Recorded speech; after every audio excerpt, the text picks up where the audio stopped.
Happy Black Friday? That's what they call this, right, Armando? The day after Thanksgiving? It's because of all the crazy shopping and all, and because of the Warriors. I feel like it's apropos. How you doing, brother? We did not have a show last week. That was my fault. I was over at Chase Center.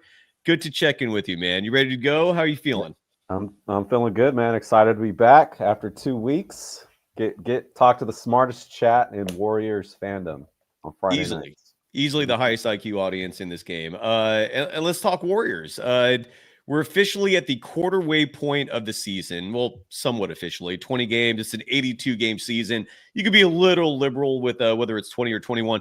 But we're at the quarter-way point. Good time to kind of check in. See what the status of this group is.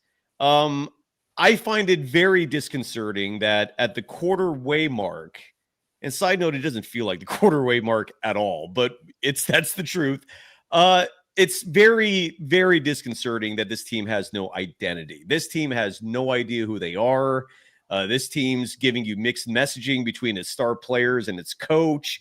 This team's coach is just, I mean, my God, everything like that. I would like to, I mean, I don't know if I'd like to, but I for once, I can just not say just we have been saying for a long time that is a problem, and it's a reality that more and more people are coming to grips with. This is a dude who is wild in terms of his personnel decisions, the 4-guard lineups.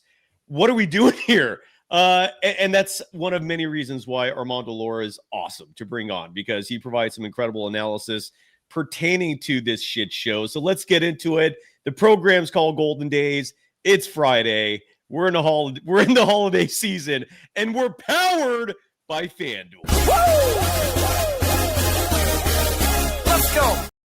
I should make a new open for when we convene. Welcome to Golden Days. You can follow Armando Lara on Threads at Mando_man10. You can subscribe to his show. Spreewell Was Right, that he hosts with his cousins. That is available on YouTube. It'll be in our YouTube description as well. Great to see you, Armando. You can follow me, Cyrus Saatsaz, on Threads and Instagram at DogWild. The program on most social media platforms at Golden Days Pod. And if you're on Twitter, I'm there at Surf Journalist. Armando, how are you doing, brother? Happy post-Thanksgiving / Black Friday. I'm doing good, man. Down in LA visiting my mom. Oh. We had a big bowl of we made a big pot of pozole and tamales. It was excellent. We had a really good. I ate way too much and slept in today. It's all good. Yep. That is sleeping in is beautiful. Seeing family is beautiful. What did you do for actual Thanksgiving? And like describe the scene in terms of how much family was there, and describe the food. That's always something fun to talk about real quick. Yeah, I mean the thing about pozole, so that's like soup, hominy soup with chicken or pork, cooked for many hours with spices or whatever. The trick with that with Mexicans is it doesn't got to be that good. You just got to have the condiments. You got to have lime, onion, and everybody thinks it's good. So you just have the condiments, and everyone has a good time. And then you have drinks, and then it's all good. Everyone's feeling good with hot soup. Oh, the hot soup. Is it tortilla soup? Is that what you enjoyed? Because that's one of my favorite soups ever. It's called pozole. It's pozole soup. Yeah. Whatever it is, I guarantee you is delicious. By the way, those cocktails below us, the graphics underneath Armando is a glass of Añejo tequila. In case you don't know what Añejo means, it's aged, I believe, 10 years or longer, maybe less than that. But it's the most aged tequila you can find. Tequila, like whiskey, can be stored in oak barrels, and that's what Añejo tequila, I believe, correct me if I'm wrong on any of that, is based in. It's delicious. It's of all the alcohols, I think it's the healthiest for you. And that's right below Armando, and below me is a glass of good old-fashioned scotch, 18-year with a big old ice cube in it. That's how I like it. So those are the libations that we're metaphorically, figuratively drinking here. Armando, I'm glad you had a great time for Thanksgiving. I made the choice to just stay at home and literally do nothing. Because you had a lot to do, right? Phrase this as friendly as possible in case there were children in the car. I've made no secret that this is a stoner friendly program, but what I don't like doing, and I haven't done this for most of my life, is wake and bakes, right? Like wake and bakes just are detrimental to me. Everyone's different. This guy, if I wake up and I toke, my day's over. Like I am not functional. I literally have no energy. Like naps are on the agenda. But when you have nothing to do, like Thanksgiving, there's no Warriors game. You had an actual, like, one of the 3 football games was really good, right? The Chiefs and the Cowboys. The family was in Oakland. For me, that was going to be like a 2-hour drive each direction. I decided, you know what? I'm just going to take a me day. I literally woke up, wake and baked, watched football, Stranger Things. I watched 2 of the 4 episodes that came out, and I'm watching the other 2 to finish that up tonight. That's what I did for Thanksgiving, and I had a decent palette of food as well. Not the traditional stuff, and that's where I missed visiting the family, was to gorge on the absolute essentials. But I ate well, and so sorry to bore the audience if no one's interested in hearing my Thanksgiving tribulations. Nonetheless, I hope everyone had a happy Thanksgiving. If you're a Warriors fan, the word happy, I don't think, can be associated very clearly with the mood of the fan base, because they're a 500 team at the quarterway mark. We heard that attribution from Steve Kerr, where he pulled out a Bill Parcells quote saying, "You are what your record says you are." The answer that Steve Kerr gave following that loss to Houston was literally on par with what was expected. That's not a good thing, side note. When you're that predictable, not a good sign if you're a head coach for a team trying to win a world championship. But that was the reality of the situation. The Warriors resume action tomorrow. They're still at home. And if there's any tortilla soup, I forgot the name of the soup you had, but if there's any remedy, if there's any feel-good salvation for the body, the New Orleans Pelicans, I think, are it. And courtesy of FanDuel, the official sponsor of Golden Days, and believe the Warriors, 8.5-point favorites in that game tomorrow. The money line, if for whatever reason you're feeling New Orleans, is plus 260. The OU of that is 223.5. Again, courtesy of FanDuel, awesome sports book. And that's where we're at. And the Warriors are either going to fall below 500. Hopefully they win that game and they go above 500. Latest news in terms of the Warriors team itself. They practiced today. It was a light practice. Jonathan Kaminga, I believe, is questionable for tomorrow's game. DeAnthony Melton, who has been practicing with the team, is not going to be available tomorrow, but he could be available on the team's upcoming 3-game road trip. And Armando, you brought up wanting with me before we started recording, wanting to evaluate the upcoming schedule. We'll absolutely do that. And again, after Saturday's Pelicans game, they have a road swing they have one more home game Tuesday where they host OKC. Oh, Jesus Christ. And that's one of those super late starts. And then they go on a 4-game road swing. I said 3 games because Sam Gordon of the San Francisco Chronicle tweeted it and said on the upcoming 3-game swing. I have no idea why he phrased it the way he did. The Warriors have 2 home games upcoming. Then they have a 4-game road trip. Maybe he meant sometime in the next 3 games he's going to be available. I don't know. But they need him. The Brandon Podziemski minutes are becoming detrimental.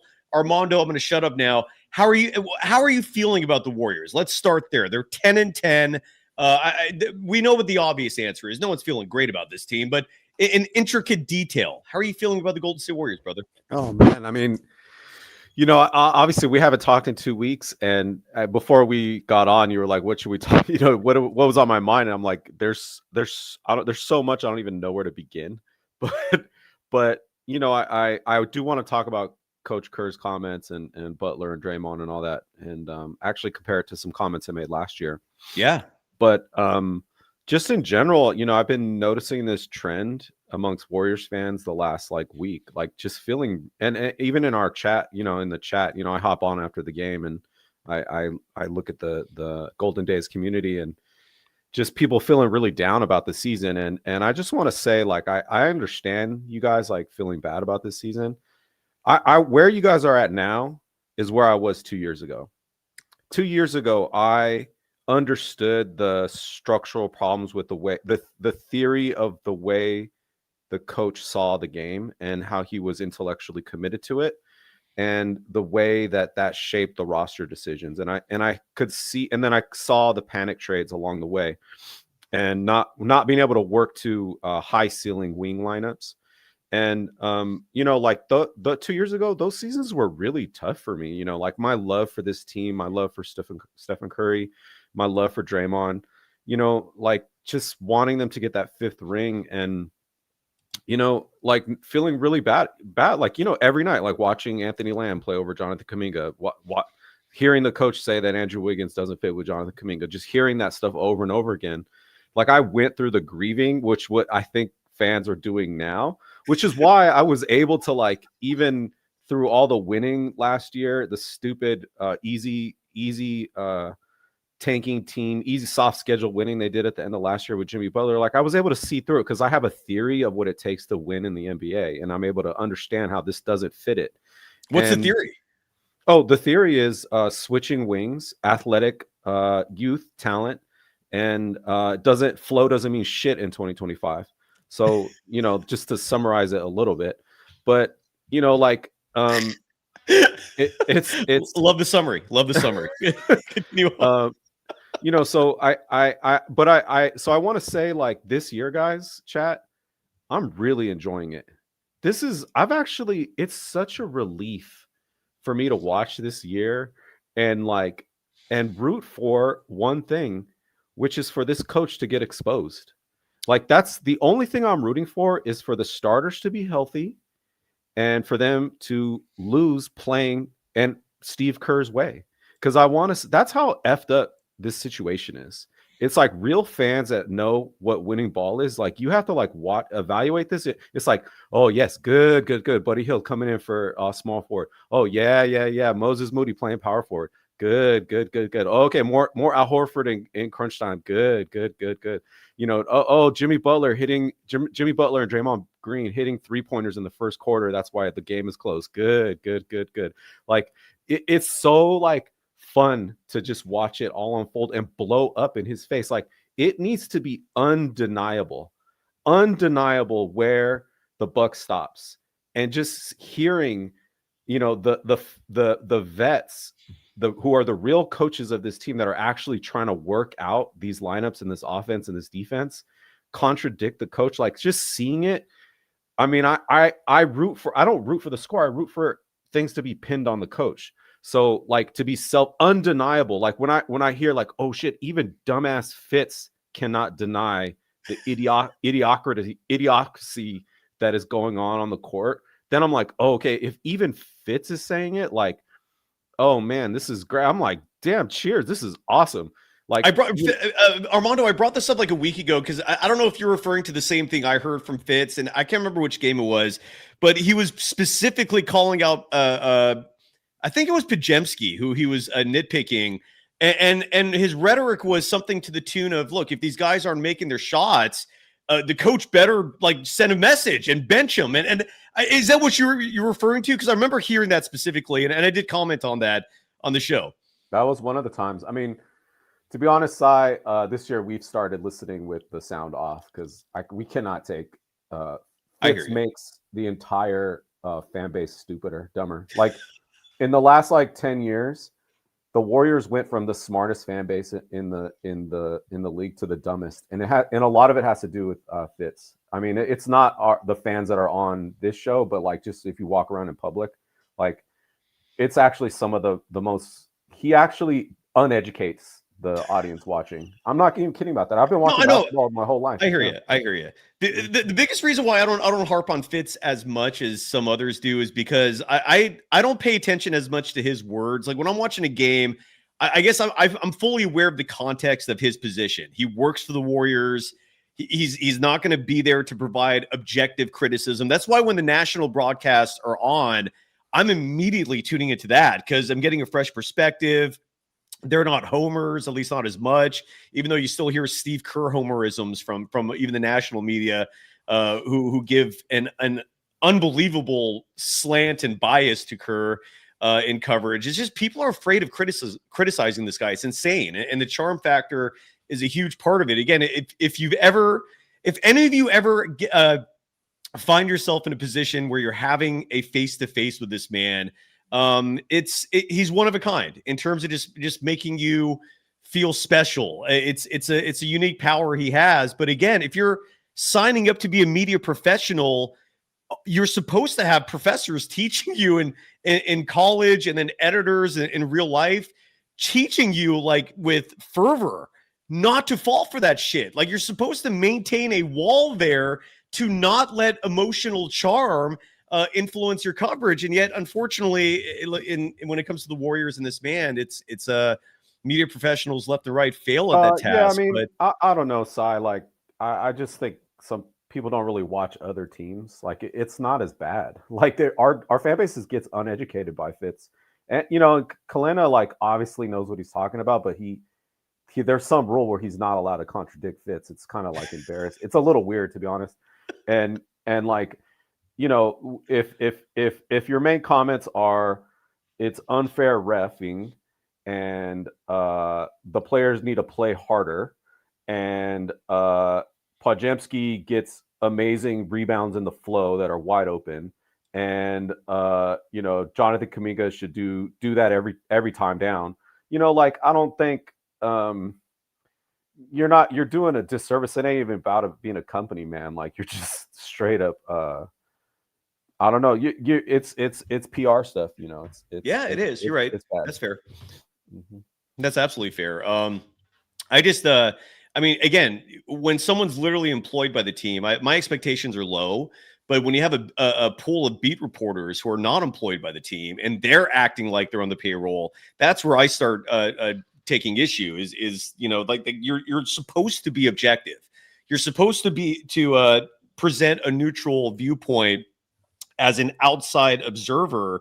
And I rarely, if ever, get that. Like usually these individuals are just like, their observations include a pro Kerr slant in there. And we've had these people on the show, and it's wild when you hear them like talk the way they do. It's just the propaganda is everywhere, Armando. And I guess I expected, you're right. But like Fitz, for example, there's like an annual fan survey of local team broadcasters, and Fitz routinely comes last in that. I don't know if you've seen that. It's a real survey, and look, it's real in the sense that they're actually getting a consensus from all 30 teams' fan bases, and the fact that Fitz ranks last in that survey, I can't remember if it was Bleacher Report or who conducts it, but it is real. I'm not denying that for a second. From my perspective, it's one thing if you work for the team.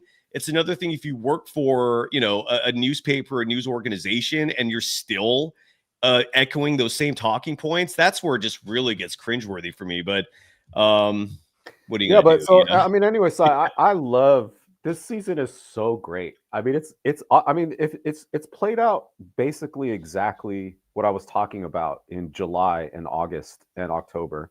Like, I kind of like 99.9% correct. The 0.01% is like Al Horford hit a wide open corner three once. And like, I think like what I love about it is JK is not on the floor to take the blame. It is a power struggle. It's a framing struggle about who's to blame for the chip going down. Yes. And, it's kind of like, I think after the first 4 games when they were winning, I came on this chat and I said, Jonathan Kaminga is doing everything on the court right now for this team.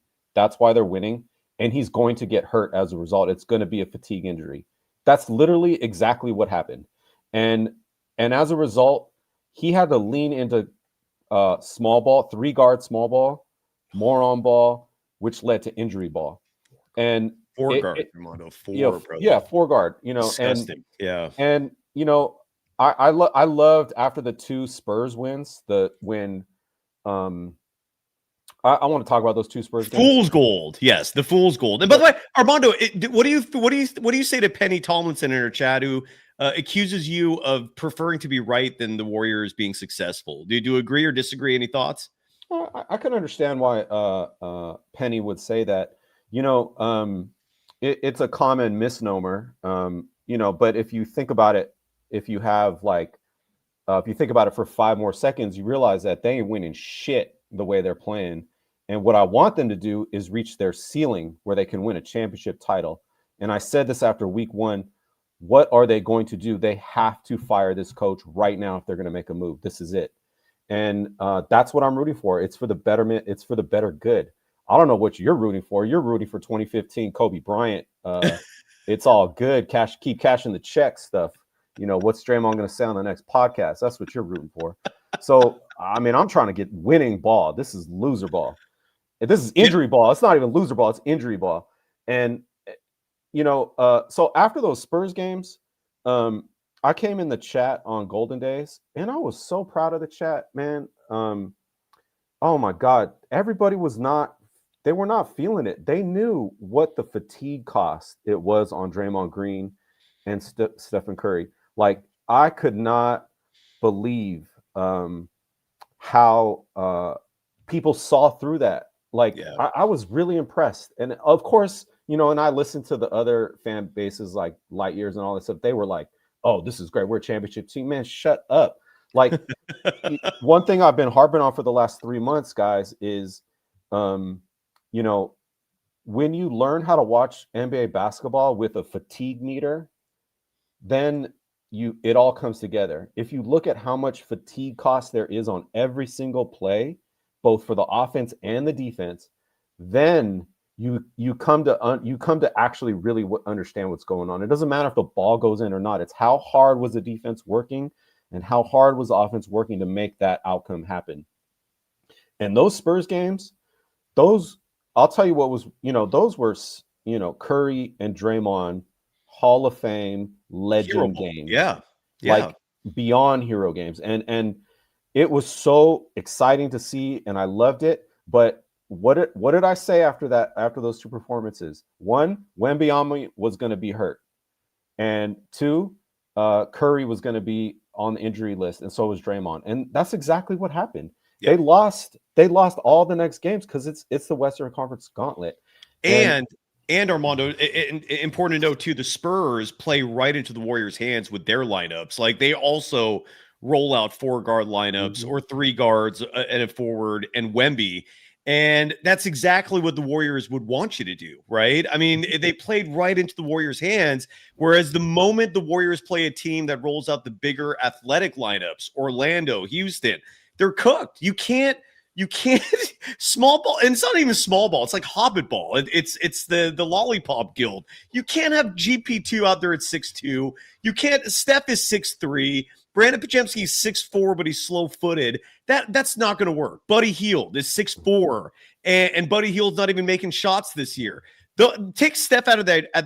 Take Steph out of that equation. And to me, the crux of this issue, and all in my opinion we can hope for, is Steve Kerr coming to a realization, and that's a huge wishful thinking type sentiment, that again, Buddy Hield, GP2, and even though GP2's even been playing okay lately, but still he's 6'2", GP2, Buddy Hield, Podziemski, they have to go to the end of the bench. And if you can figure out a way to trade them or at least just keep them stashed there as cheerleader types, keep them there and treat them the same way you treat Guy Santos and Trace Jackson Davis, that's the only salvation I see. If they don't do that, if Steve Kerr just keeps rolling this year with his bullshit 3-4 guard lineups, they're cooked. We're going to be seeing 500 ball all season. I mean, they'll see. We'll get the occasional stretches and we're going to look at the schedule in a moment here, because I'm glad you brought that up in terms of looking ahead, because there's going to be stretches where this team has easy games and they're probably going to have a winning record against those teams, right? There are bad teams in the NBA. The Pelicans are bad. Utah's bad. Teams like Brooklyn, Charlotte, they're bad. So the Warriors will get those easier games, and there's going to be stretches where you're going to see the Warriors record maybe look better. And you're also going to hear me push back immediately if Steve Kerr starts pulling that rhetoric of, see, my lineups are working. They work against awful teams. The moment you play a real team, it doesn't work. And let's start here real quick, because on the Podziemski front, when I say here, let's start on Podziemski, because you were harping on this from the get-go. Like I feel like 2 players you targeted were Podziemski and Al Horford before this season started, and you were very prescient. You nailed it. I mean, the Podziemski part, and what I'm sold on 100% at this point is Podziemski and Stephen Curry cannot be on the court together. And that, sadly, is exactly what Steve Kerr wants. He wants those two on the court together. It doesn't work. Defensively, all teams do, opposing teams do, when they see that backcourt, is salivate. These are world-class athletes looking at two small dudes, one of whom doesn't even have the foot speed to keep up with the modern NBA player. And all they're thinking is easy buckets, a great timeout, the old Warriors slogan. That's what other players look at when they see Steph and Podziemski in the backcourt together. Steph, when he's out there, needs to be surrounded by 4 elite athletes, man, not a bunch of role players who play how Steve Kerr wants. You need real athletes. This bullshit that Kerr keeps trying to peddle out there to fit his imaginary fit, start to be redundant there. Like that's expired. Like that is not. The only reason it's even worked until this point is because Stephen Curry is one of the greatest players ever, and he masks so many of Steve Kerr's malfeasance in terms of rotational decisions and pushing a motion offense that does not work when Steph is off the court as well, right? Yeah, and that could be another topic we're going to talk about. But Podziemski, I want to start there because Jimmy Butler's comments were very pointed at following that Rockets game. And Jimmy Butler also likes to go on Instagram after every game and just publish a slideshow of pictures, right? Usually he'll use up the max that Instagram allows. I think it's 20 photos you can upload at a time for each post. And Jimmy will use up that every allotted slot for photos. It was notable to me that Podziemski was not in one of those pictures. He had nearly every other teammate featured in that slideshow, not Podziemski. His comments following that game, and then Podziemski's comments following that game, just added fuel to the fire of who he was referencing. Then you have his buddy Ernie on Twitter. In case you folks aren't following that, I retweet everything this guy publishes, and he's not being shy about the Podziemski factor either. There is a clear player that Jimmy Butler and maybe to a lesser extent Draymond Green are pointing out, and that's Brandon Podziemski. The fact that he's third on this team in minutes, the fact that in a game like the Rockets game they lost the other night, where he was fifth on the team that night in minutes. Thank goodness Steve Kerr at least had the foresight or the aptitude, if you will, to play Will Richards some heavy minutes. And I hope that becomes a trend, not a one-off, because we've seen a lot of those be one-offs where you see him do something that makes sense for a game. And you're like, oh, are we seeing some common sense here? And then he reverts right back. It's the Podziemski thing is a massive problem. Al Horford is injured.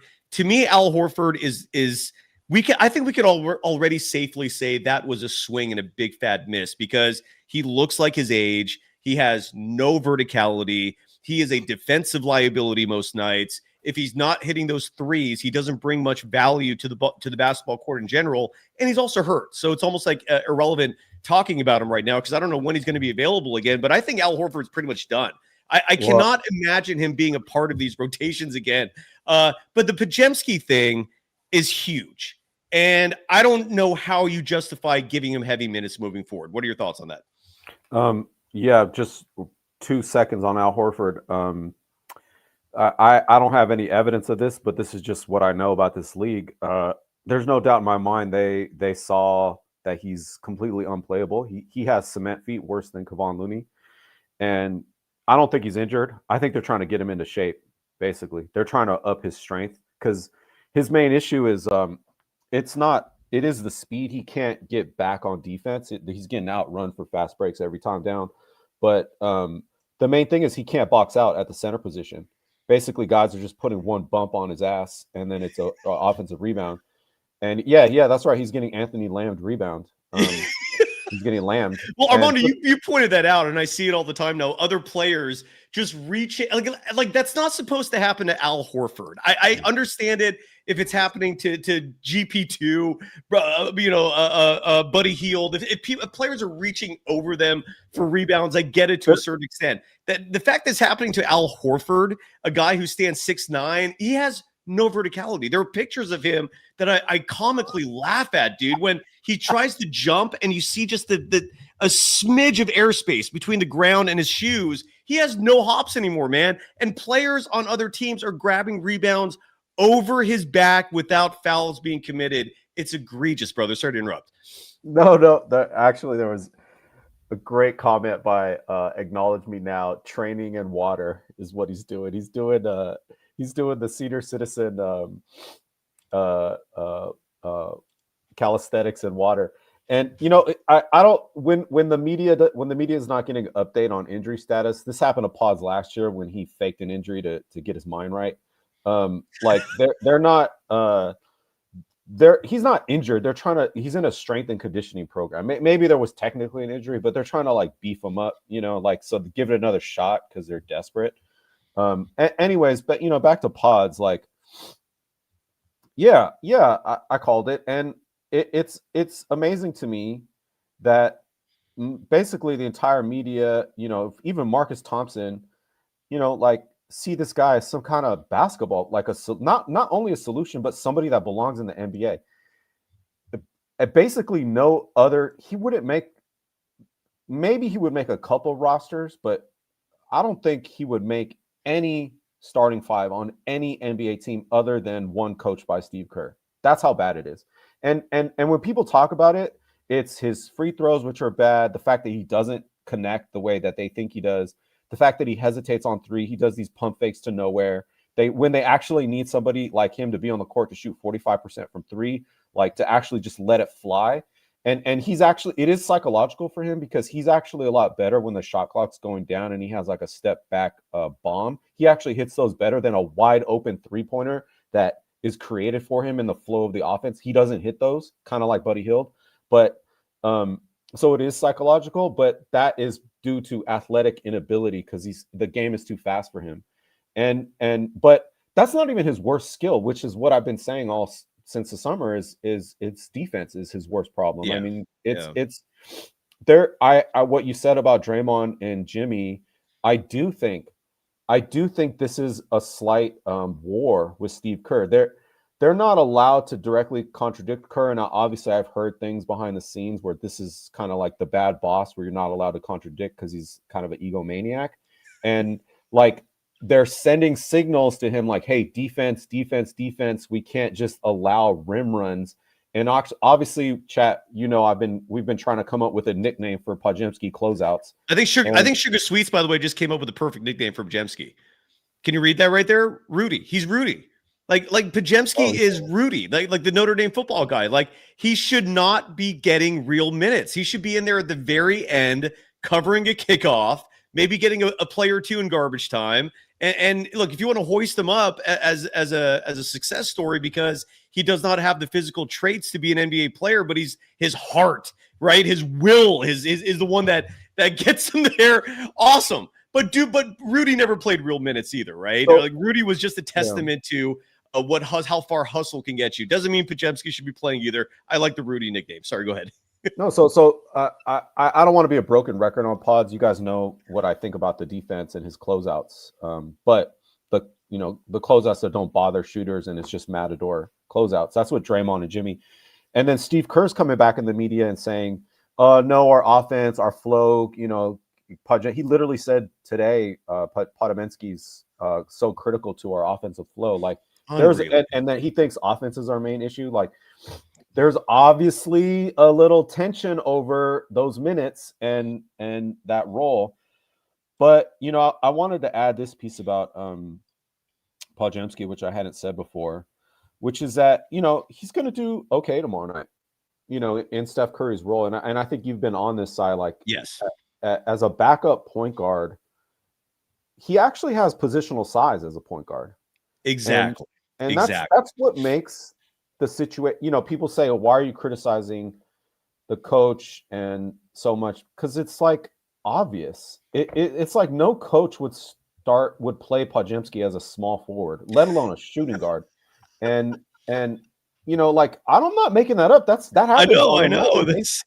And he would be he does well as point guard. But the issue is though, and this is happening to Will Richards right now, is that Steve Kerr's kind of messing his career up.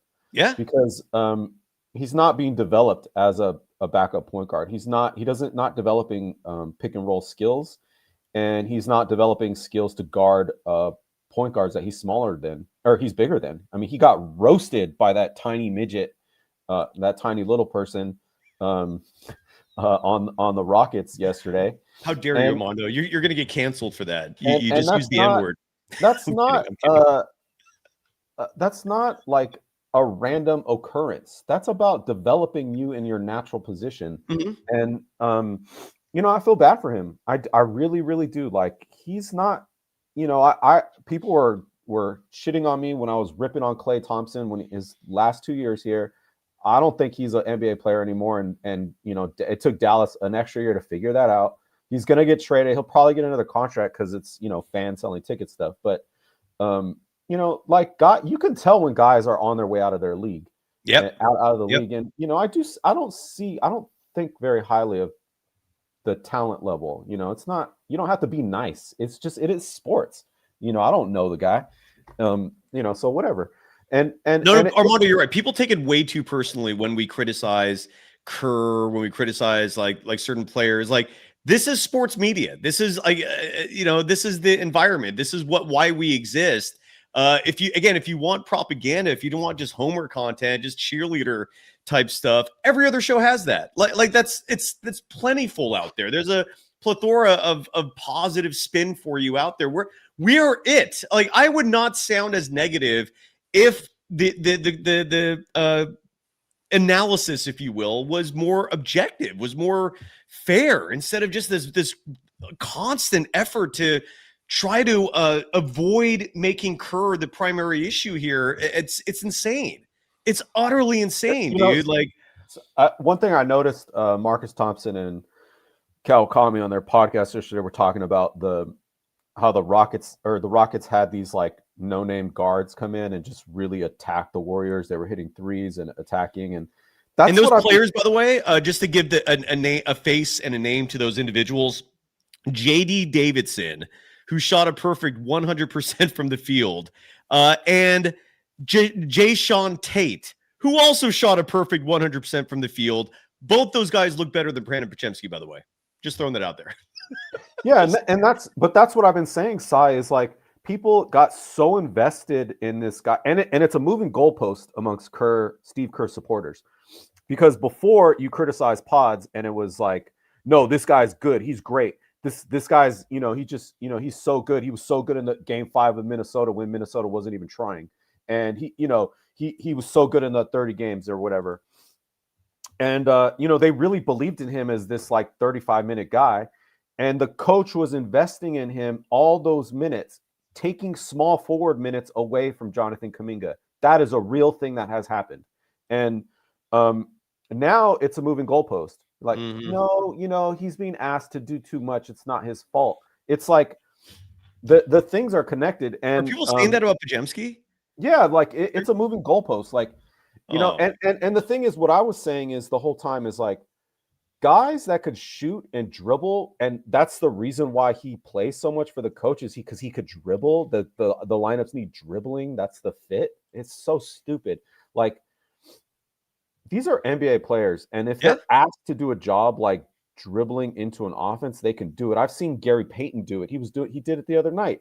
And when I watch those two guards on the Rockets, I think to myself, there's guys like Podziemski in the draft everywhere. Every second year, you can get a guy that can hit a three, a guy that has decent size at point guard, and that can dribble and pass. Like, he's not like a special player. That's why I'm saying, like, people say like, oh, look, he hit a shot, he hit a 3-pointer. It's like anybody, like, how many times every night we play a team with like guards that hit open shots. It's not a scarce skill in the league, and he doesn't hit open shots.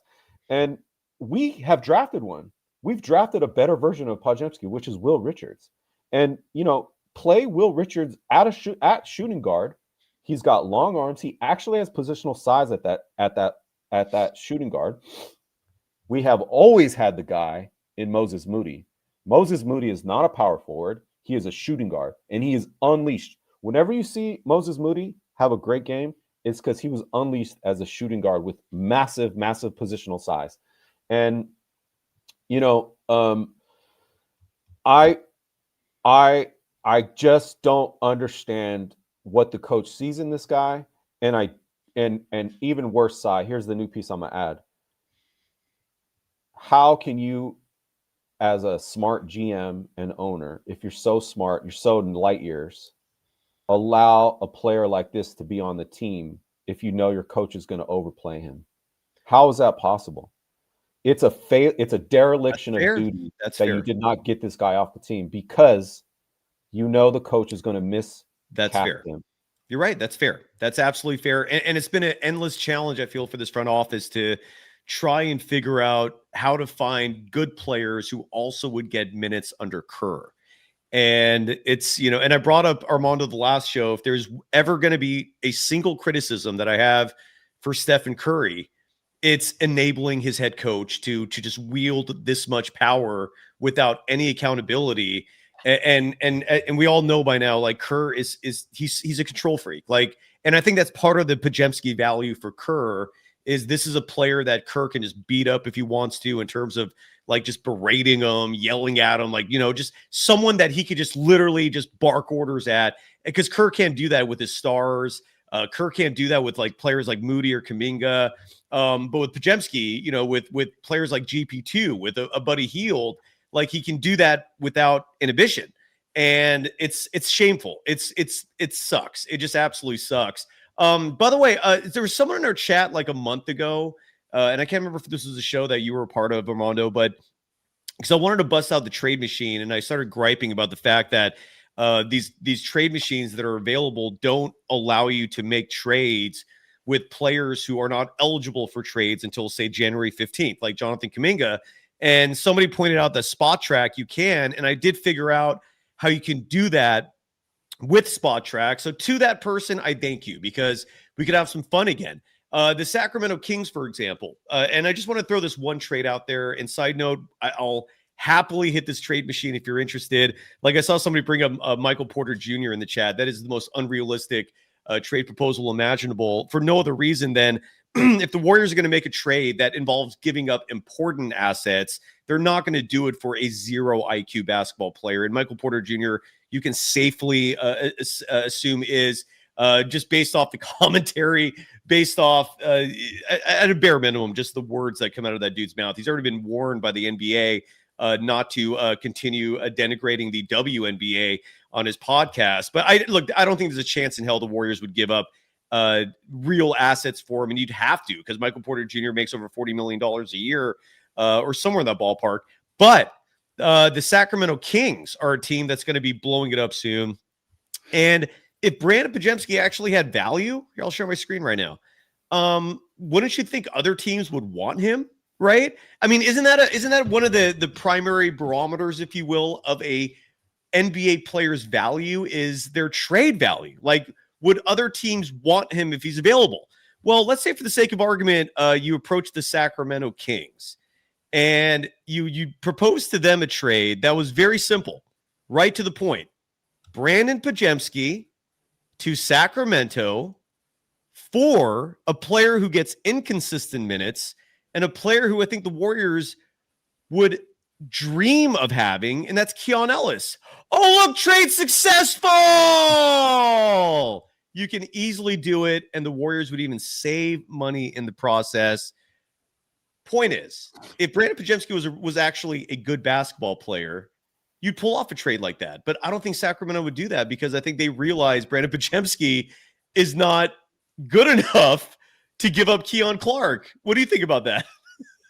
Yeah, I mean, I don't know. I mean, maybe Brandon will get like a Warriors bump. You know, the thing is, a lot of GMs are just trying to make moves to like get another year of contract. Like, they're not trying to win a championship. And part of that is the presumption that you got a guy. Now, I don't know. Does Brandon have the reputation as a guy, as a name? Like, oh, we got Brandon Podziemski. I don't know. I mean, I don't see, if you're actually trying to win, why you would trade for this guy. I don't really get it. And just I don't even know why you'd play him. Yeah. And just for the sake of argument, for the folks that do want Michael Porter Jr. I'll just explore that because now we have a trade machine where we can actually trade Kaminga, and that's what got me a little excited about this. So let's say you can select the Warriors, and let's say you select arguably the worst team in the NBA, the Brooklyn Nets, just an awful, incompetent basketball team that Sean Marks just is apparently him and Joe Tsai, the owner, are buddies because I don't know how else you save your job. So Michael Porter Jr. actually, I'm sorry, makes $38.3 million this year. He's going to make $40.8 next year. So let's send him to the Warriors. All right. But you got to match for $38 million. And the Warriors can't take more than that, right? Because they're up against the cap. And side note, for the people in the chat asking about Seth Curry, we will touch on that subject in a second because The Athletic wrote a story today trying to explain why the Warriors haven't signed him yet. They revealed absolutely nothing. This guy, Daniel LaRue, who wrote the column, I have no idea. Dude, The Athletic must be flushing cash because they have a lot of people that they pay a lot of money to. That makes no sense. Yeah. I'm going to cancel my Athletics subscription. That guy, Nick Friedel is terrible. They really lost insight with Anthony Slater. Anthony Slater would occasionally produce new framings of the situation, and Friedel's just repeating the talking points. It's really bad. I'm not getting anything out of it. Well, did you see? So Jonathan Kaminga has not been speaking to the media, and it wasn't the Rockets game. I think it was the game before that, where after the Jazz game, where after the game, Nick Friedel went on social media and said that he tried to get a comment from Jonathan Kaminga about when he's going to come back, and Kaminga wouldn't talk to him. And then, and then literally like 10 minutes later, Anthony Slater's on social media, and he actually got an attribution from Kaminga. One word, soon. Like he asked Kaminga, when are you going to come back? And Kaminga said, soon. But the point is to piggyback off what you're saying. Kaminga right now is very skeptical of the media scene as a whole. He knows full well the bias that they've exhibited toward Kerr. But also, like you said, Slater is one of those exceptions. There's a damn good reason why you don't hear me criticizing him. He at least comes close. Like he's making an effort to be objective, and that's all at least someone like me he was wants the only out one of that there. was even voicing any criticism of the way Jonathan Kaminga was used for the last 4 years. He was the only media member over the summer. And Nick, after that moment, you're talking about Nick Friedel, he wrote a long article about how difficult of a situation it must be for Steve Kerr to not know, It's ridiculous. His player to not be communicating with him. That was the thrust of that article. I mean, that you read that and it's like, man, you are did Steve Kerr take you to dinner and remember your name? Did he flirt with you? And you're like, I'm telling you, man, he's a charming son of a bitch, dude. Steve Kerr has some insane power when you're near him, and you can't. And again, that's your job, is not to fall for that shit, not to fall for the charm. He's a very charming individual. Now, real quickly, and I think you're absolutely right. Like Nick Friedel again was formerly with ESPN himself. He got laid off. And then The Athletic replaced Anthony Slater with him. I haven't really read much myself. I don't know anything about Nick Friedel. I don't know him personally. I just like the way his voice sounds. That's why he's making money. I mean, we've crossed paths, and he's always been friendly. But I like to at least consume some content before I give opinions myself. And I haven't read a thing of his, so I don't know. I'll take your word for it. But I thought the other night was a clear-cut example of Friedel coming up with nothing with Kaminga, and then 10 minutes later, publicly for everyone to see, there's Slater going, "Hey, talk to me." Yeah, it was one word, but better than none. The word soon. But for the folks out there, real quick, I just want to acquiesce you folks out there, make you feel heard. Those who want Michael Porter Jr., you'd have to trade Jonathan Kaminga and then some to get him. So you'd have to trade Kaminga. You'd probably have to include if the Nets would take him, Buddy Hield. Let's see if that makes the trade pass. Still fails. So you have to give up more. So then you'd have to throw in maybe, would the Nets take Al Horford? Oh, and he has a trade restriction until January 1st, 2026. Oh, so Al Horford can't even be traded. Period. The Warriors are just stuck with him. So you have to also probably throw in, let's see if Podziemski would move the needle. Can we also throw in Podziemski? Let's see if that'll make the trade pass. Still a failure. So now we'd have to maybe add Moses Moody. Will that make this trade work? How much does Porter make? Michael Porter makes $38 million this year and then $40 next year.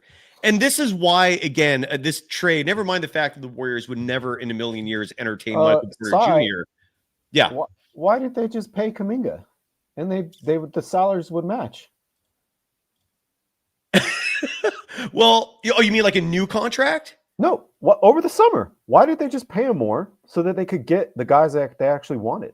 Well, they're probably going to do that. That's what I guess would happen is going to happen. But I just wanted to make all the people out there who actually want Michael Porter Jr. just to give them a dose of reality. It's a damn near impossible trade to pull off to begin with, and it's Michael Porter Jr. I mean, what do you think he's going to show up and just magically make things good for the Warriors? That's crazy talk. And he's a stiff. He's a stiff who shoots threes, and he's a good 3-point shooter, but he's still a stiff.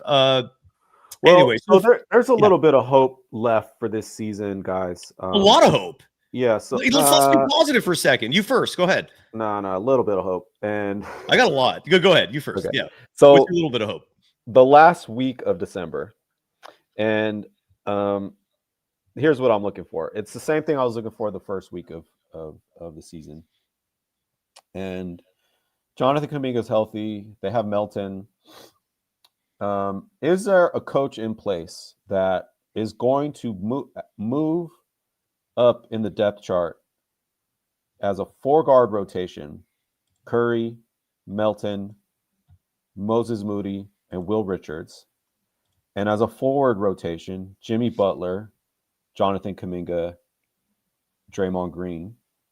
And as a center rotation, Draymond Green, Quentin Post, and TJD, and throwing Guy Santos in that forward mix, and all the other guys, Pods, Buddy Hield, Spencer, who's not bad, GP2. Depends on the opposition. That's what I'm coming to the realization. If there's a coach in place that is building towards that wing, actually NBA level talent roster that is hiding on this roster, I think there's a chance, because that's the kind of lineup that can sustain the schedule that is going to happen in January and February, which is relatively easy games, but they're games every other night for basically 2 months. And I think there's a chance, hopefully. Has Steve Kerr seen enough of his 3 and 4 guard lineups with Buddy Hield and Brandon Podziemski playing? Will he ever? Together? That's the question. Will he ever? That's my what prevents me from being far more optimistic. Is this man going to ever come around to that? Because I do think it's you're absolutely right. That's Podziemski, Buddy Hield. Pat Spencer, I like more than Podziemski. He plays backup point guard, so he looks good. He looks better than Pods when he's out there because he plays backup point guard. He's not playing. He's not playing in with 3 guard, 3 guard. Someone out there, by the way, brought up Daniel Gafford of the Dallas Mavericks, and I just want to try that trade out. Yeah, there was a trade floated today where Dallas would get Kobe White, and then Kaminga would go to Chicago. And then so a 3-team trade. Yeah, Gafford would go to the Warriors. That was reported today by that fake aggregator Brett Siegel. How did you see Brett Siegel? Are you on Twitter also? Because I don't see his name in threads that often. Are you? Threads. He aggregates like fan YouTube accounts as news, and then thread accounts aggregate him as news. Gotcha. Yeah, I know exactly what you're talking about. Brett Siegel of Clutch Points to me is the ultimate Kaiser Sose, a wannabe Shams Charania. He's desperate to be the next Shams. He doesn't know shit, folks. To podcasts, he's listening to YouTube accounts like me talking right now and reporting in his news. It's ridiculous, dude. Brett, please do not pretend. And there's so many of you're right, of these other aggregators that just take a tweet of his and treat it like fact. He doesn't know shit. He is not connected with anybody. It's absurd how many I've heard this. Sources tell me things he puts out there, and then everyone else just rolls with it. That dude is Kaiser Sose without any gangster in him whatsoever, dude. It's hilarious. It would be even funnier if not for the fact that so many people take what he says as fact and truth. Man, please do not ever pretend Brett Siegel knows a thing. Jonathan Kaminga is not going to get traded for Daniel Gafford. I can tell you that with damn near 100% certainty. It's like if Joe Lacob loves Kaminga, Jimmy Butler loves Kaminga, Draymond loves Kaminga, Steph loves Kaminga. So it's not like his teammates dislike him. The only people that dislike him are Steve Kerr fans who don't like the fact that he pushed back 2-3 years ago. That's the extent of it. And so it's asinine. Like if Jonathan Kaminga is going to get traded, it's not going to be for Kobe White either. I can guarantee you that. It's got to be for a real name. It's got to be for someone that moves a needle. And when I say moves a needle, I mean a player that if Stephen Curry does not play, they still excite you, right? Is that not clear enough, yeah. Armando? I mean, that's always been the case for like 3-4 years. And everybody, all the dumb media members say it's like, oh, it's because the owner Lacob is in love with Kaminga. No. He's the only guy with actual upside on this whole entire roster. So like he's not being traded for anything short of all-star talent. And upside unless I don't know. Actually, let me. I've gotten some new information, and I this year, and I kind of am going back on that. That's something I would have said this summer. You know why, Cy? I don't trust this front office anymore because of the Al Horford signing and not trading away Podziemski. And I wonder if they are going to go down with the ship with Steve Kerr, and they're going to trade Kaminga for a Steve Kerr role player. And I know there's elements within the front office that have always wanted that, but there's strong, smarter elements that that's the war I was talking about in the front office over the summer, or not over the summer, the last 3 years. And it's what led to the last GM leaving. And, I wonder if Dunleavy actually is not with the program, what it really takes to win. I wonder if he's with the go home and a body bag program. No. Okay. I know. I don't think he is. I've never heard anything that indicates that. I just think Joe Lacob is in a spot where he has way too much trust and faith in Steve Kerr. He also cares about the ticket holders. Again, I cannot emphasize this enough. All it would take, Armando, are fans in that arena to simply go, boo! That's it. That's all they'd have to do. Fire Kerr! I haven't gone yet, but we're gonna go. We're gonna go. We're gonna try to get tickets, and we're just gonna yell out 3-guard line. We're gonna try to start a 3-guard lineup. Yeah. Oh, that would be amazing. Yeah, that's all people have to do. That's it. And if Joe hears that, but the problem is, and Armando, you've been touching on this very astutely, is them being in San Francisco instead of Oakland has shifted the paradigm of this fan base, at least the ones who are at the arena, so dramatically, because I'm fairly confident that the same fans that booed Lacob in Oakland, most of them are not at the games in San Francisco. Like I brought this up on a show recently where I was talking to this gentleman who I think you actually introduced me to initially, and then we got in touch, and who knows if a sponsorship will arise, but he was telling me a story that I've heard from other people as well. Season ticket holder since the 70s.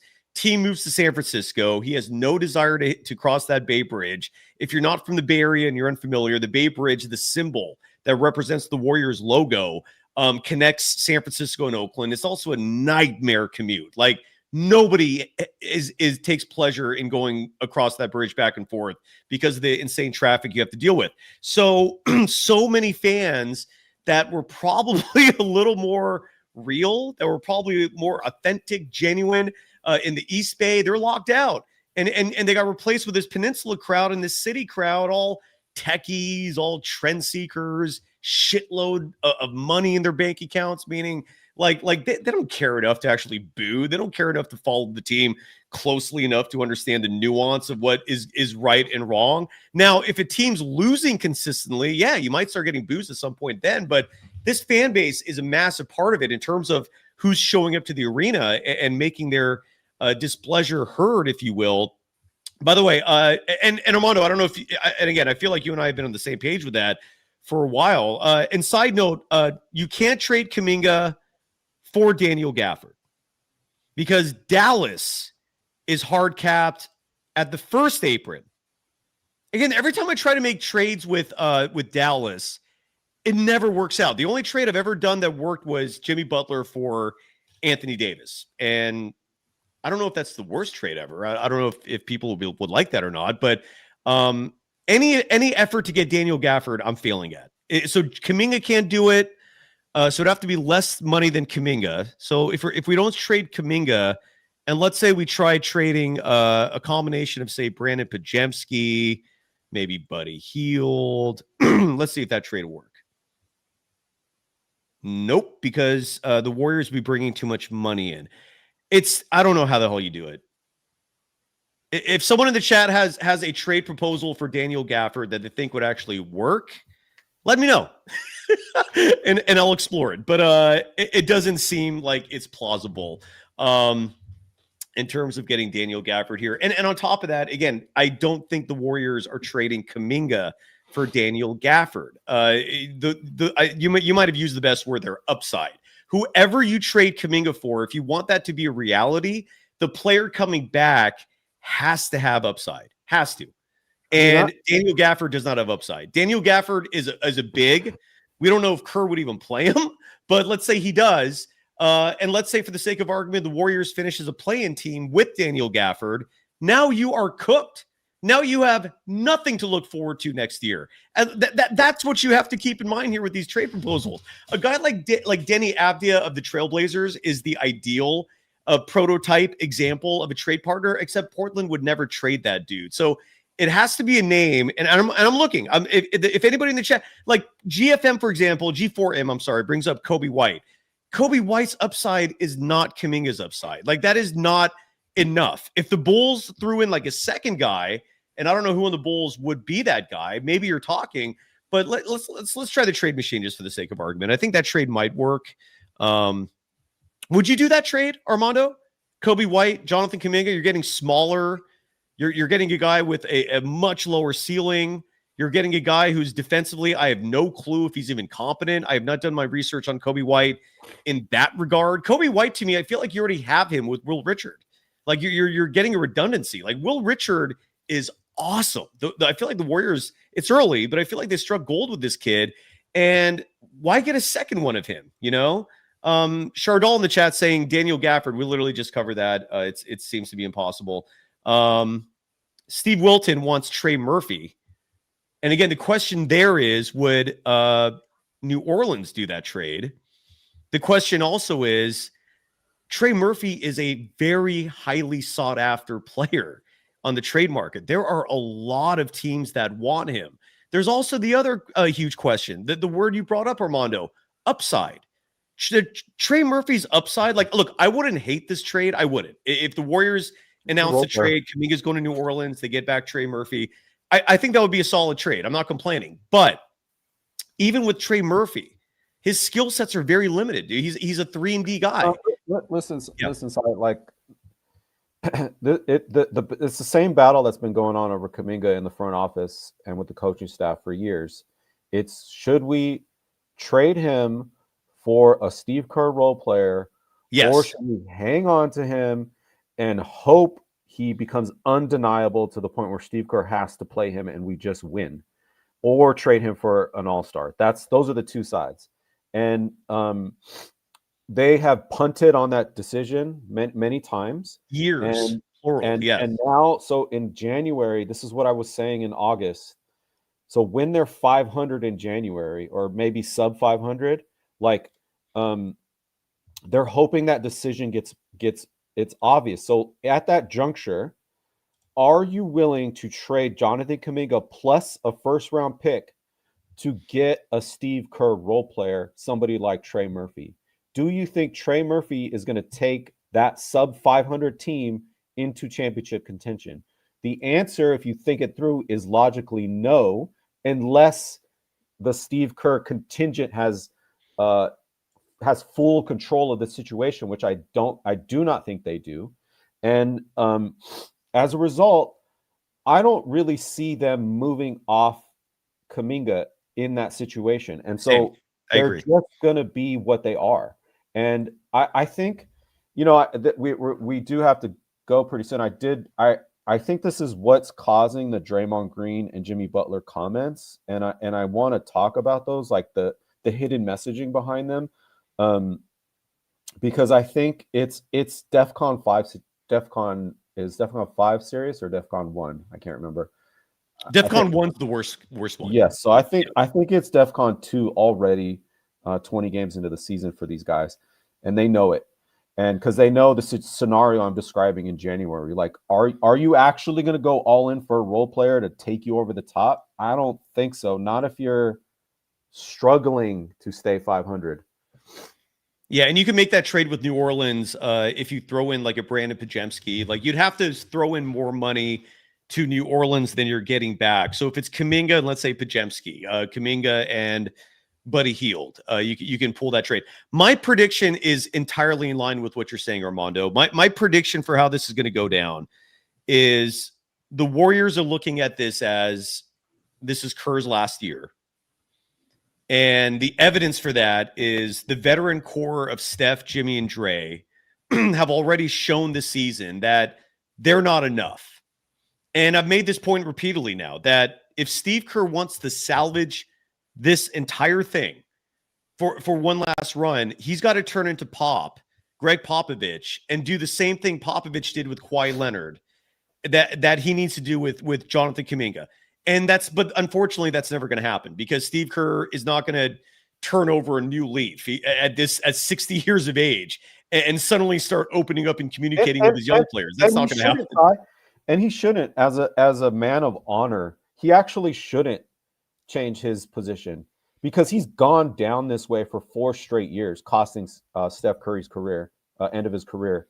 So you don't just switch it up now. You got to double down. I hope he plays four guard lineups all freaking year until he gets sent packing, because that's the boat he constructed. Yeah. They went old and they went with guards. So they made their bed, they got to live in it. You don't get to change it now and then get to act like you suddenly started coaching and it all worked out. No, you just wasted 3 years of a top 5 player of all time. You just wasted 3 years of his career. So live with it. That's what we have about 10 minutes to go. And again, time flies, man, when we do shows. That's a good thing.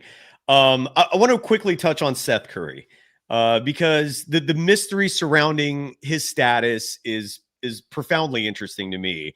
He was spotted at the Utah game. He was there. He was in the stands, sitting in the section where Steph's family normally sits. Danny LaRue of The Athletic, again, a guy who I see him at games sometimes. I've read some of his stuff. I've never been impressed. And he wrote this like 1,000-word piece for The Athletic today that weirdly was available to the public.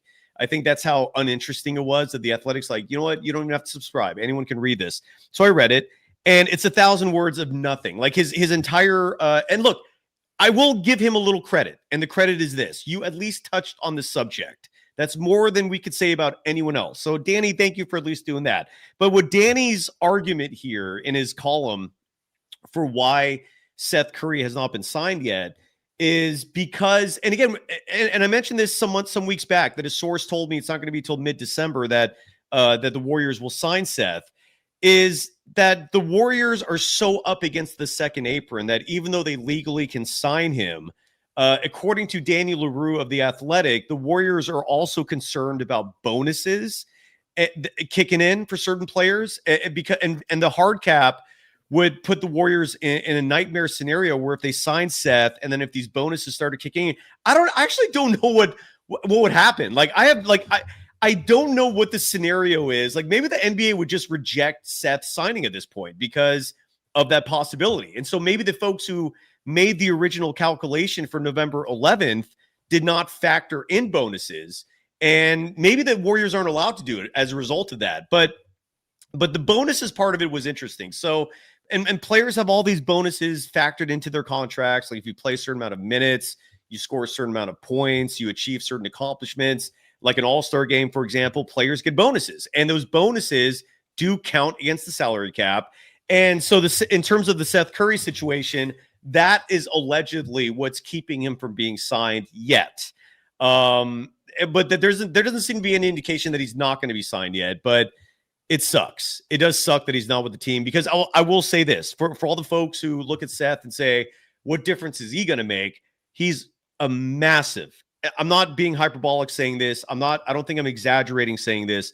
He is a massive upgrade over Buddy, over Podziemski, over GP2, over any of these guards that Steve Kerr's fallen in love with. He's an upgrade. He's not horrible defensively. I'm not sitting here saying he's going to make an all-defensive team, but I've watched him play enough to know he's at least competent, especially in a team defensive scheme. And we're going to get Rick Barry back on the show soon as well, because Rick, when he goes off on team defense, I'm just all attention, dude. Like, he gets so nuanced about that stuff. And when he starts talking about the Warriors and team defense, like, he'll pick out like who's not playing on the string, which individuals are failing in a team concept. He'll point out coaching as being the issue. But the Seth Curry thing, that's what's keeping it back, allegedly, is that the team can't sign him because there might still be bonuses that could be awarded to players. And until like they get to a place where they have the room, they just can't. It sucks. I really wish he was on the team right now. But the good news is Jonathan Kaminga is questionable for tomorrow's Pelicans game. And then DeAnthony Melton hopefully will be available. He's out for tomorrow, but he is practicing with the team. And that's going to be a huge upgrade as well compared to what we have now. Your thoughts on that, Armando?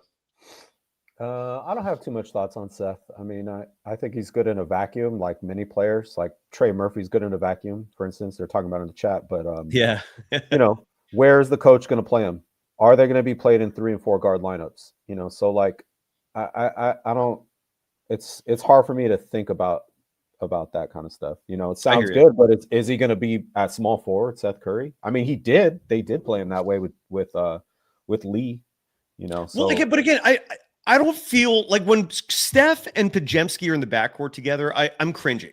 I'm like literally like metaphorically going like this, like, with one eye just kind of peeking through my hands, seeing what's going on, because I know it's going to be a disaster. Again, every other team, when they look at Podziemski and Steph together, there's zero fear in their minds. Like all they see is a green light to attack and score. I call it the career night lineup. What's up?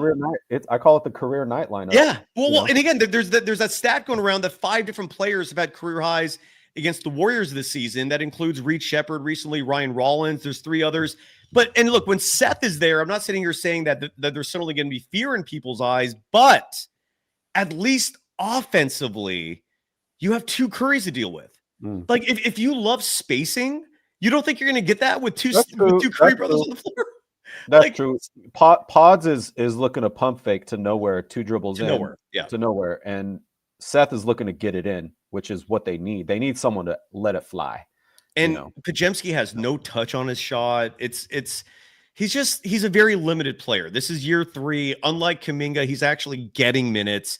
And so at least I can come to a fairly safe conclusion watching this guy play. He might actually, like you said, Armando, he might actually be serviceable tomorrow as a starting point guard. Because like you said, he's physical. He's not a traditionally small point guard. And if you surround him with 4 athletic players, like same premise with Steph, you might get some decent results out of there. But the moment you start going with these multiple point guard lineups, man, it turns bad very fast. Armando, what is your pecking order before we go? Like, let's do a power ranking real fast of the Golden State Warriors roster. And I want to utilize this exercise because this is one of my key issues with Steve Kerr is he does not play the best players. He plays what he thinks is the best fit out there. Totally subjective. Like, and that's why I call him out so much. He's abusing the shit out of the power he has. So in your mind, let's go through the power rankings of this Warriors roster and then compare it. We don't have time to compare it, but at least we can quickly compare it to what Kerr's doing so we can get an understanding of like where there's something very wrong here. So number 1 is Steph, right? Safe to say? Or maybe even top 3. Steph, Jimmy, Dre. Any issues with that? So before we do this, I wanted to make sure we had time I wanted to talk about comparing the vets' comments from the comments they were making last Go year. ahead, do that now. Let's do it now. But happy to do this. For me, the pecking order is pretty easy. It's the 5 highest paid players on the team. It's like a no-brainer. Every coach in the league would play them together. They played 2 plays all year together. Curry, Draymond, Jimmy Butler, Moses Moody, Jonathan Kaminga have played 2 plays together. Those are the 5 highest paid players on the team. They're the most athletic. They can switch. It doesn't matter about no weak ass flow. That would be easy basketball. It would be winning time. And wait, you just wait. I didn't know that until you just said that. Is that true? They've that fivesome, is that a word? They played 2 possessions this whole season together. Mm-hmm. What is wrong with Kerr, man? 2 possessions with your, and they're not just the 5 highest paid players. They're arguably your 5 best players. And then, let's move on beyond that, because once you get to 6 and down, you're no longer like, I don't know if salary reflects talent. Like, is 6 to you Will Richard? Who's 6? Talent. Who's your 6th man? Who would be my 6th man if I was running the team? I'd bring in Guy Santos first off the bench. All right, fine. We'll say Guy Santos is 6. And I would bring in Quentin Post pretty quick after that. So Post is 7. What about Will Richard, though? Yeah, I think so. Will Richard. Okay, so we'll say Will Richard is 8. I'll even put DeAnthony Melton, who hasn't seen a minute on the court this season, as 9. All right, is that fair? Sure. Yeah. Yeah. Is Trace Jackson Davis 10, or is Podziemski or his buddy? Trace. So that's your top 10, and I guarantee the minutes don't reflect that. And then, so safe to say we're both on the same page in terms of the bottom grouping, which is Pods, Buddy, who should not be playing anymore. Period. Like, Buddy Hield is awful. Like he's not talked about enough, but he is playing awful basketball. 30% from deep. The turnovers, in the same way that Podziemski doesn't play defense, he doesn't play defense. Chat, I see you guys into Buddy there, but he is the worst defender in the NBA. He's worse than Podziemski. Awful. And he actually does not spread the floor. He doesn't. And it's actually a mirage what goes on there. If you look at the minutes that count against athletic teams, it's really sad, actually. You got to watch both sides of the court. But and let's finish up with the disconnect. What did you want to say about that? Because I just wanted to. I was going to actually start with this, but I try to make you all feel good with how to watch this season properly if you're rooting for the coach to be replaced. But Draymond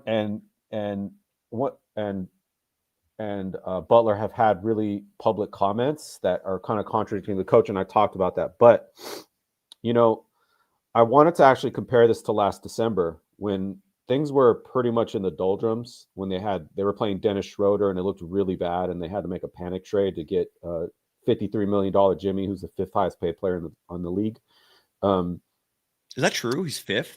Yeah, that's crazy. He's playing well, though. Would you agree with that sentiment as well? Like, he's not the problem. Is he to you? They need Jimmy to score 25 plus a night and Steph to score 35 a night. And Jimmy was on a Warriors media thing where they were asking him, it was like a lighthearted thing yesterday when it was posted on Warriors Instagram account where they were like, oh, what was your how many points did you score in your first game? Or who was your highest regular season game? And it was all laughs. And then in the middle of that, he actually said, oh, I don't score like that like I used to. I'm not that guy anymore. And 5th highest paid player. But anyways, last December, I don't know if you guys remember when they were night in and night out to look bad. Mm-hmm. Steph Curry was going in the media and Draymond and very convincingly, I thought quite authentically, we're not panicking yet.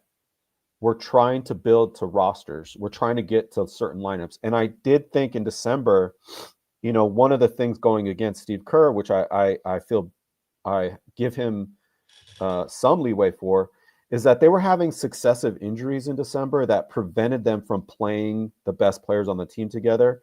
They couldn't And then you remember he was playing like 12 guys, and then they kept saying like we're going to consolidate. And around Christmas time, Steph Curry was saying like we're finally getting to consolidate. They played that great Phoenix game when Jonathan Kaminga had 30 points against Kevin Durant, and they were consolidating down to 8-9 players, and they were like starting to feel it, but they weren't able to because of different injuries. And Draymond was coming off the bench, by the way, during that stretch too. Yeah. And the whole time, like, you know, Curry was like, I still believe in this team. You know, we still have hope. It's not gone. And it was convincing. That's very different messaging from what I'm seeing now. Like, it's not we believe in this. Like, we're trying to build to something. The comments are, we need to play harder. Mm-hmm. Like I'm talking to my nephew's T-ball team. Like, there's no like they're playing. Their vets have been healthy in these loser games to bad teams that are coming off back-to-backs that are with injuries. Like, it's noticeable to them that they don't really have what it takes. And you know, that's why you see the level of desperation in those voices, because this is it, DEFCON 2 right now. And you know, there's gonna be some easy games at the end of Christmas. We didn't look at the schedule, but we should do that next time. But you know, I there's slight hope, but I am very concerned about the tone in those comments, because it was about losing faith. And what did you think though? Like, Jimmy seemed to make it a focus not to blame the coaching staff. I don't know if you heard that part where he's like, this is not on the coaches, and while simultaneously adding that the coaches aren't necessarily communicating with them, but they are leaving notes on a board, like a scouting report. And then he's saying that that certain players aren't following that scouting report. I think it's totally about the coaching. It's about the lineup choices with Podziemski and the 3-guard lineups, and not being able to play defense. That's what those comments are about. Yeah, and I was wondering that too, if maybe Jimmy said that specifically to not escalate this more, because the moment a player calls a coach out, the media runs with that shit, right? So you got to be very careful with 100%. Yeah. So, but again, we'll see what happens, man. But 10-10 at the 20 game mark, zero identity. As predicted, you could go watch what we did. We looked at every game in the season, and I said they'll be 500 going into Christmas. Before we go, though, what are your thoughts on Jimmy's sentiment, which I do agree with strongly? And it was a really eye-opening comment that I was a little surprised didn't gain more traction, which is that Stephen Curry is a cheat code. So when you're running the motion offense and Steph's on the floor, of course it looks amazing because Steph's out there, and you set up any offense for him and it's going to look good. But when he's off the court, he said defenders more specifically, they're not cheating. Like, the motion isn't fooling anybody. Like, they know exactly who's a threat, who's not a threat.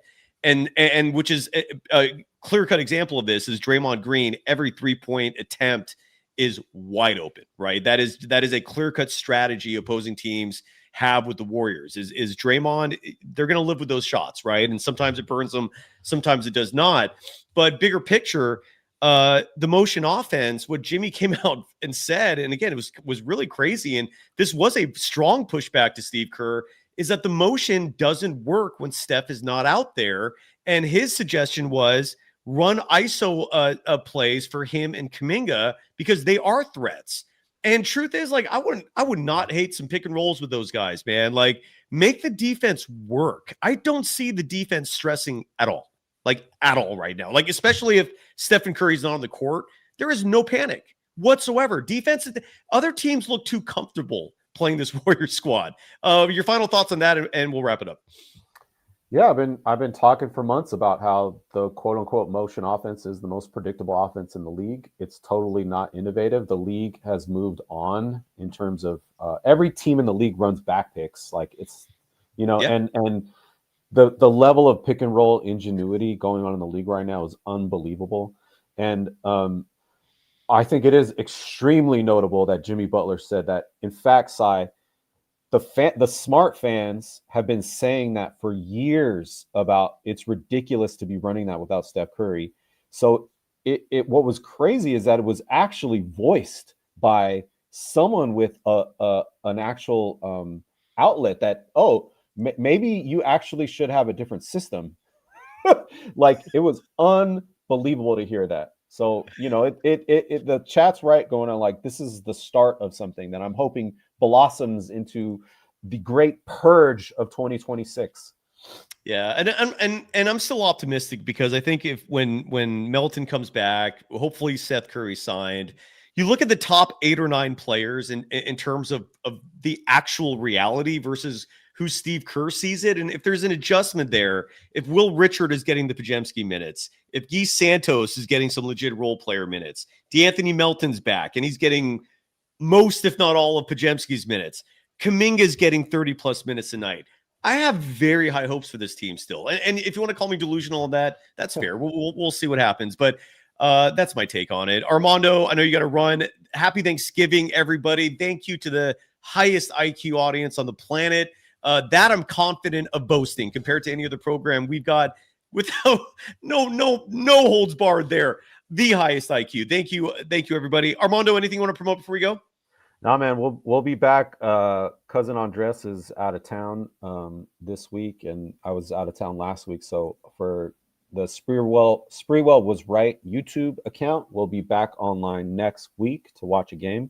So please join us if you want to see how we watch games, how we look at defense, how we watch games with a fatigue meter, how tired are players going on each play. So that's what I want to do. Yep. Spreewell was right is the name of the program. Side note, the holidays are here, so click on that QR code or check out our YouTube page for the merch store. We got a lot of great stuff there, and we'll be back live tomorrow night. Warriors and Pelicans. If they lose that game, yeah, there's going to be some major panic. Any predictions on that, Armando? Do you feel comfortable about the Warriors hosting the Pelicans? Because I kind of do. I feel like if you lose that game, you're in major deep shit. With or without Steph, you got to win that game, and I think they will. I hope they do.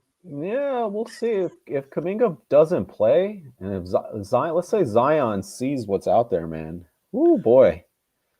We'll see. Is Draymond's sciatica back going to be up for that guard? I don't. Let's see. It's going to be a good game. Let me tell you this. It doesn't matter win or loss. If it's a close crunch game in fourth quarter, that's fatigue level bad. Fatigue level, Celebrini, bad. Doesn't even matter if they win. It's about the fatigue level on every play, every night. Is it a crunch time game again? Bad. It's got to be a win by 20 or it's bad. That's it. There we go. See you tomorrow night. Armando, see you next week. Thanks, brother. Thanks, everybody. Bye-bye.